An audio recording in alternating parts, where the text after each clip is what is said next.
Wait lang. Re-record na ba to? Okay. So, first things first is I'll be opening Photoshop. So, once you open Photoshop, ang magiging way ninyo or first method ninyo na you are going to do is go to File, then Open. Then you will be selecting two pictures. So in my case, I have already selected two pictures. So the first one is this picture. So ang ating lesson is transferring objects from one picture to another. So yun yung primary aim ng ating lesson. So I have opened my first picture. So this is the view from a place near Eiffel Tower. And the other one, ito, sikat to. Ewan ko kung alam nyo to. Medyo, parang nga lang akong, kakagabi ko napanood. Hindi ko siya napapanood dati. Nag-viral na siya, pero hindi ko siya pinanood. Kasi sobrang busy. Kaya nga. Okay, so this is the Magnanay. Okay, so yun. So once you have opened those two pictures, so actually madali lang talaga yung process. Our aim is to get this boy, this crying boy, to be transferred here. So ang aim natin ay ilagay yung lalaki, yung bata, dito sa Eiffel Tower na para siyang nawawala. Kaya siya naiyak ay hindi niya alam kung paano or kung saan ang daan para siya ay makauwi. Eh, medyo malayo na siya sa kanyang nanay. Kaya mahirap, kumbaga, naiiyak siya. Okay, so the first thing that you're going to do is analyze first the two photographs. So when you analyze the first photograph, you will notice that the color is vibrant, maliwanag, clear, and the second photo is medyo dark. Maliwanag din siya, pero yung tone ng actual picture is much more darker than the Eiffel Tower view. Medyo lamang ang kulay, I think, brownish and blue dito. While the second picture, dominant ang green and dark colors. Yan, may nag-chat. Ayan. So, dominant yung green or moss green na color. Mostly green, family of green. And, anong tawag dito? Maliwanag din naman siya. And siguro sakto yung picture because, so ako naman medyo metikuloso lang ako. Ang light natin ay nandito sa part na to, sa right side. And as paano ko na-determine? As you could see, the people standing here, lighter yung kanilang right side, darker yung kanilang left side. So, dito, hindi na tayo mamumroblema kasi lighter yung kanyang right side, darker yung kanyang left side. Okay, so how do we do this? So the first thing that we're going to do is you are going to access the quick selection tool. So supposedly dapat pen tool. But the problem with the pen tool is not all of you are using computer. And since hindi kayo gumagamit ng computer, magiging mas komplikado yung process and sometimes talaga virtually imposible because you need the mouse. And not all of you are using computers and cell phones. And I have tried some ways to incorporate mouse on the mobile. Eh, masyadong maraming gagawin and you need to buy pa Bluetooth mouse or para lang mapagana. And hindi naman pwede yun. Okay, so the first thing to do, you're going to do is you are going to access the quick selection tool. So the quick selection tool is underneath the object selection tool. So when you click the object selection tool, you will be accessing there the quick selection tool. So what does the quick selection tool do? So the quick selection tool does is it selects an area of the picture that you could easily move between different areas. So how do we do this? So once we have selected the quick selection tool, all you have to do is just left click or drag, automatic. Isi-select na niya yung mga areas na magkakalapit doon sa picture. Then drag. Yan.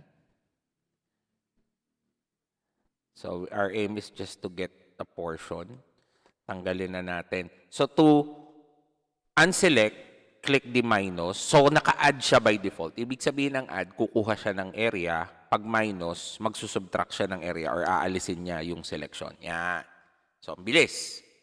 We have already selected the boy here. The next thing that we're going to do is we are going to use the move tool. So after you have used the move tool, all you have to do is just drag it. Mawawala na siya ngayon. Then itapat nyo, wag nyo bibitawan yung click. Itapat nyo siya doon sa Paris. And hindi siya nadala. Okay, wait lang. Patay tayo dito. Edit na lang. Then, cut. Hindi siya maglipat. Hindi gaya ng sa ano. Edit, cut, or copy. Go to Paris or the second picture or the first picture. Edit, paste, yun. Then, after you have done this, is you are going to open your layers tab. You will be seeing here two options. The first layer containing your background picture and layer 1 containing your moved picture. So, first things first is you need to resize the picture. Okay, so to resize is you are going to go to Edit, Transform, then Scale. Yan. Edit, Transform, then Scale. After, don't worry kung hindi kayo makahabol. Nasa YouTube to. I'll be posting this on my YouTube channel. Then, after you have pressed that, all you have to do is just hold, left-click on or hold your mouse button or your finger doon sa anchor points sa left side. Then siguro we'll be placing it around here. Yan. Then, tap outside. No, just click pala move tool. Yan. Or after you have done the move tool or click the move tool, you will be noticing that you have already transferred the photo on your other picture. So, sir, the only problem is the picture that we have transferred to, or the background, the Eiffel Tower, is much more lighter than the original picture. So, nga pala, we need to adjust pa using the move tool. As you may have noticed, dito sa side na to putol. And napakapangit naman tingnan nung putol. So, you could use the move tool to adjust the boy. Siguro dito sa side na to. Yan. Para at least hindi halata siyang putol dun sa side na yan. Okay, so, yain ang kita itong mga ito. Isipin na lang nating iniwanan siya. Okay. So, the next thing that we're going to do is we are going to click on the background layer. After you have clicked on the background layer, you're going to go to Image, then Adjustments, then go to Hue and Saturation. So once you have gone to Hue and Saturation, you will be seeing here a new box or a new window showing hue, saturation, and lightness. From here, you could make sure that, hindi, by default naman, naka-on yung preview. So, from here, you could now adjust your background layer para medyo tumugma siya doon sa color settings noong inyong original na picture. As easy as that. Kayo ang mag-a-adjust na. Tingnan nyo kung ano yung malapit na kulay doon sa original and doon sa inilipat nyong picture. So once you are satisfied with the picture or the color of the background, you could then now hit OK. So, kung titingnan nyo, parang nailipat nyo na siya talaga, totally malapit na hindi pa to talaga perfect. Kasi pag perfect, you have to use the Photoshop for PC kasi there will be lots of adjustments pa para mapaganda nyo, but simple lang ang ituturo ko sa inyo para at least you have the rough idea. Okay, so the next thing that you are going to do is add a caption para at least magbukang maganda. So pwede kayong mag-add ng caption, pwedeng hindi. Pero in my case, I will be adding a caption. So I'll be adding a text. Siguro I'll be using magandang kulay dito.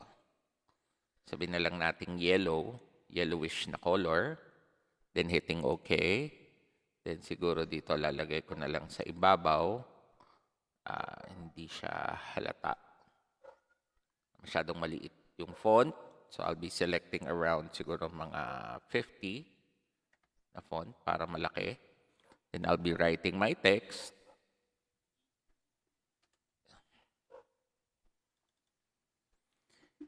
Inay. Oh, yan. Diba? Then clicking outside, yun. I'll be using the move tool. Siguro placing it somewhere around here. Yan. I'll be I'll be double tapping the layer to bring out the layer style. I'll be adding the drop shadow lang. Okay na yung drop shadow para mag-visible. I'll be adjusting the light ng kaunti. Yan, para kita. Distance, kaunti lang. Yan. Blend mode, I'll be using normal. Spread. Yan. Size, siguro mga ganyan. Then hitting OK. Yan. Now you have a transferred photo of a kid na galing sa isang advertisement or commercial na napalipat sa or nawawala siya sa Eiffel Tower area. So nawawala siya doon. Hindi niya matatanong ngayon yung question niya sa kanyang nanay kung siya ay ampon. Kasi siya ay hindi pa nakakauwi. Diba? So, yun yung method ng pag-transfer ng photo. So, ang aim po ninyo ng inyong activity, do not worry, I'll be adjusting the date of the passing ng inyong activity. So, ang passing ng inyong activity will be on hanggang Sunday. I'll be waiting hanggang Sunday. Although, pwede naman yung ipass ng Friday. Wala namang kaso. So, kung matatapos nyo naman agad, is okay lang na Friday, as early as Friday. Pero kung hindi pa nyo magagawa or you need more time, hanggang Sunday.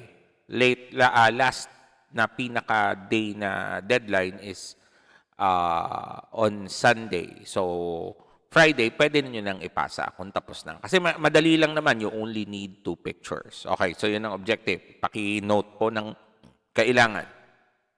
You only need 2 pictures. So the first picture is the place. Look for a picture of the place you want to go to. Yung place na gusto nyong mapuntahan. So hanap kayo sa Google ng place na gusto nyong puntahan. And the next one is you are going to cycle through your pictures na naka-upload online. So hanap kayo ng recent, or kung hindi man recent is siguro mga last year na picture. And you are going to place yourself on that background picture na pinili nyo nung place na gusto nyong puntahan. You are going to place yourself there and use the adjustments. Go to edit, image, adjustments, then hue saturation. You could also use color balance. Pero I prefer hue saturation. Kasi sa klase ng picture natin is color ang pinaglalabanan. So tingnan nyo lang kung alin ang maganda. You could always use naman history to re-edit or undo what you have done. So, after you have placed your picture on the place na gusto nyong puntahan, so, and you have made the necessary adjustments, you could type in a caption ng gusto nyong ilagay sa inyong picture. Then, send it to me via my email. And that will be your activity. So, ganun lang siya kadali ang paglilipat ng picture. Okay, ulitin natin. Gawa tayo ng, we're going to search for another picture. Ano ba maganda? Tingnan natin Egypt. Let's go to Egypt. Let's Google in some pictures of Egypt. Yan, dito. Pyramids. Okay, so I'll be saving this. Okay. So the next one, I'll be opening file open, and I'll be selecting the Egypt picture there.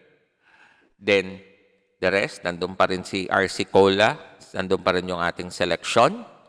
All you have to do is just edit, copy, go to Egypt, right-click. Right-click pala, bawal. Go to edit, then paste. Yun, nandun na naman siya. Medyo malayo-layo na ang nararating. Use the move tool. Place it around here para, kung need yung i-resize kasi masyado siyang maliit, go to edit, transform, then scale. Hold the left or the anchor points. So notice nyo, hindi ako nagdadrag ng anchor points sa left, right, up, down.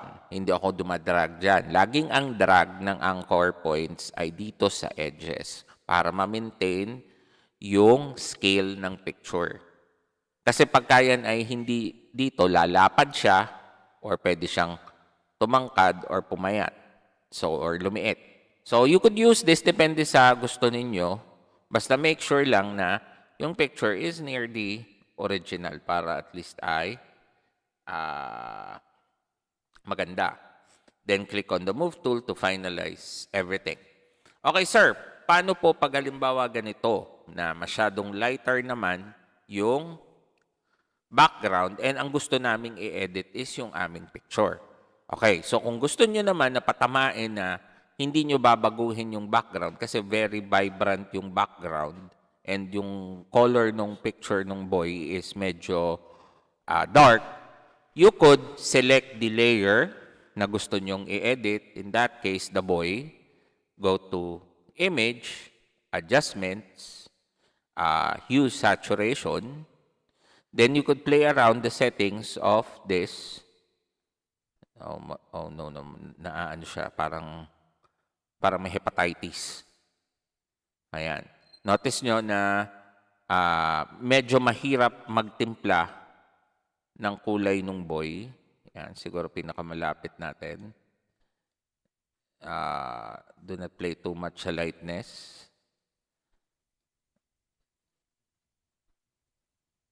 Medyo mahirap timplahin. Then once you are satisfied, then click OK. You could also try and play with adjustments, then color balance. Then you could increase some, tingnan natin kung when we increase reds, we reduce here. Ayan. Medyo mahirap siyang timplahin kung titingnan nyo. Not unlike when we adjust the background itself, image, adjustments, hue, saturation, isa lang gagalawin nyo. I-adjust siguro lightness ng kaunti. Saturation, bababaan lang natin ng kaunti. Hue, siguro testing lang natin yung kulay niya. Yan. Then we click OK. So, pwede nyong i-play with both settings kung alin ang mas preferred ninyo if you want to adjust the picture itself or if you want to adjust the transferred picture. Pero I suggest na since nag-start kayo, you focus first on the adjustment of the background picture na gagamitin ninyo. So, then once you have finalized, you could add text again. So, sabihin na lang natin na saan na ang RC ko. O, yan. Click outside, and there. Meron na kayong adjusted or napalipat na picture ng tao sa inyong background picture. So, questions. Pwede kayong magtanong. 2 picture lang ang kailangan nyo. So, try to select a picture na background ng place na gusto nyong puntahan and select your picture na gusto nyong gamitin. So, question, Sir, pwede po bang ibang tao ang ilagay namin? No po, kayo po ang ilalagay nyo. Kayo. So, try to select a picture na anong tawag dito? Appropriate. Yung mga malimit nakatayo or yung gaya nito na naka-shoulder na view. Or siguro kung gusto nyo namang nakaupo, make sure that your background picture has somewhere that you could make your transferred picture na nakaupo siya. Kasi pangit naman, halimbawa, you will be getting a picture of you na nakaupo, pero wala namang uupuan. So, syempre, parang lumulutang yon. Okay, ulitin natin yung process, baka malito, ng pagsiselect. Sasama na natin si Nanay ngayon. Select the quick selection tool. To deselect yung area of selection, use the rectangle select, click outside. So once you have clicked outside, use the quick selection tool. Make sure that plus is selected first. Yan. Okay, nakuha na siya ng buo. So pag nakuha ng buo, go to minus. I-subtract nyo lang or deselect the area. Minus is to deselect the area na ayaw nyong makasama. Yan. Medyo mahirap siyang kunin si Nanay. Yan. Untiin natin kay yan dito. Maligalig to Okay. I-deselect some portions. Then, punta kay plus. So, ano lang to? Plus, minus. Plus is for adding area. Minus is for subtracting area. So, medyo mahirap kunin si Nanay. Aba. Okay, so kung medyo nahihirapan kayong iselect, close nyo muna si layer, go to navigator, mag-zoom in kayo. Yan. I-zoom. Close navigator. Pagka-zoom ninyo, go to plus. Yan. Para mas madali ang selection. So, actually, hindi siya madali kasi sumasama ang ibang unwanted areas. Okay. So, meron tayong technique dito pagka may mga unwanted areas na kasama. Ang importante ay ma-select natin yung mga yung mga portions na kailangan. So, if you're going to encounter things like this, ganito ang technique. Makikita ko naman sa inyo. Go to, once you have made your selection, kahit na labis-labis, go to edit, cut, then proceed to Giza, edit, paste. So, once you have edit paste, you open your layer. Notice nyo na meron na siyang additional layer containing the mother. All you have to do is just zoom in using the navigator so that makita nyo yung nanay. Then, after nyo makita yung nanay, this is now the time that you are going to use the eraser tool to erase areas or unwanted areas on the picture. Para at least, make sure na nakaselect yung layer na i-erasean nyo ha, kasi baka ang mangyari ay may ma-erase kayo na, o hindi sabihin nyo, sir, hindi po nagana eraser. So, make sure na layer ay nakaselect. You could hold left click here or hold your top finger doon sa area. So, hindi na natin lilinisin. So, I suggest nga pala, when selecting a picture of yourself na ililipat ninyo, mas maganda is malinaw ang photograph. Bakit po, sir, kailangang malinaw ang photograph? So, pag malinaw ang photograph is mas madali ang paggamit ng quick selection tool. Mas madali niyong makukuha yung areas na kailangan ninyo para at least mas maganda yung selection. Kasi pagka hindi maganda yung selection or hindi masyadong malinaw yung photograph, you will be experiencing the same thing na nangyayari dito sa picture na to na I have to erase certain parts pa sa picture para lang mapaganda siya. Ayan, I have to adjust and erase portions pa. Ayan. So after you have adjusted this, I'll be zooming out there. I'll be going to edit, transform, scale. Yan. I'll be using the move tool to move the mother here. Yan. Then, yun na. You're already done. So, in your case, isang picture lang naman ang kailangan kong i-transfer. Sir, pwede po bang pamilya namin ng buo? Halimbawa, sobra kaming magkakadikit sa picture. Yes po. You could select. Kung halimbawa, magkakadikit kayo sa picture at gusto nyo na yung picture na yon, you could transfer your whole family to that place na gusto nyong puntahan. Okay. Sino po ang may questions? Sino po ang may questions sa ating lesson? Do you have questions?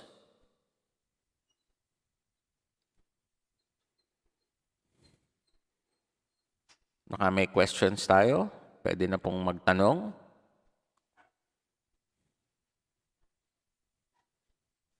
Sir, Yes po. yung iaano po namin na picture ay kahit ano po, basta po kami kasama. Opo, kasama, basta kayo ay kasama. Kahit ano po, kahit kayo ay nakatayo or may ginagawa, naglalaro, that depende na sa imagination ninyo. O halimbawa, gusto nyo, nandun kayo doon sa place na, halimbawa, maraming dahon, ang picture nyo ay nagwawalis kayo, di ilipat nyo yung nagwawalis kayo. Kung wari kayo, nagwawalis doon sa areang yon. Depende sa inyo, be creative. Be creative sa paglilipat ng picture. It all depends on you kung anong gusto nyo. Ang objective lang natin is makapaglipat kayo ng isang object from one picture to another. Yun ang primary objective natin. Sir, question ko po, pwede po ba more than one? Mag-try po mag-move ng more than one object? Yes po. Or, Yes po. Pwede pong mag-try kayo habang while you are practicing. You could move more than one picture. Walang kaso. Pero dun sa final po, you could either use one picture na kayo lang or yung family ninyo. Sir, pwede po bang, anong tawag dito? Kung hindi kami magkakadikit, pwede po bang isa-isahin namin? Yes po. Na walang kaso yon. Walang kaso. No problem. Basta ang objective natin is magmukha. sir, dalawang picture lang po ang kailangan, di ba po? Yes po. Isang picture ng place and the other picture is yung picture na kukunan ninyo ng ililipat. Sino pa po ang may question?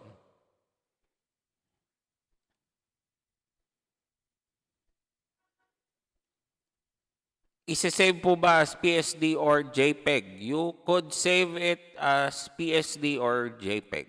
Depende sa inyo. Pero I prefer PSD. Mas maganda pag PSD. Para at least ay madali. Sino pa po ang may question?